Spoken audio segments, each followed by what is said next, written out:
Hello there and welcome to Lower 6 Maths Ale. This is the Applied Practice Paper G. Here we're working on question 5, a quadratics question. The height of a tennis ball above the ground can be modelled using the equation h equals 1.7 plus 0.18x minus 0.01x squared, where h is the metres above the ground. So h is metres above the ground.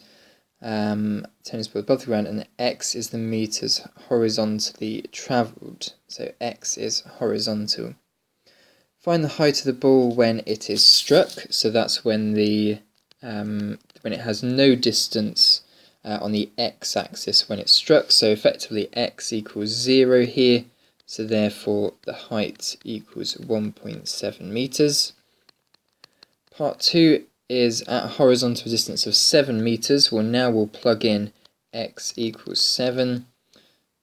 So effectively here we're going to have h equals 1.7, add 0.18 lots of 7, take away 0.01 lots of 7 squared.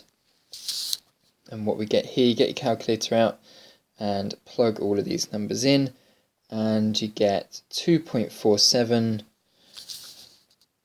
as your value for h, 2.47 meters high. Okay, part B then is to be called in, the tennis ball must hit the ground before it travels a distance of 25 meters.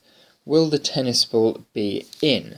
Okay, so what we want here is the height above the ground. Remember our h-axis and our x-axis. We want the height above the ground to be 0 if it hits the ground. So what we want here is h to equal 0. So therefore 1.7 plus 0.18x minus 0.01x squared has to be equal to 0. Now I could here individually substitute the values into the quadratic formula here, or I could just let my calculator do most of the work.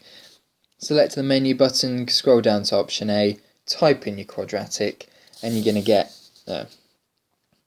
x equals 9 plus root 251. Press the S to D button to get it as a decimal, and you get 24.84 meters.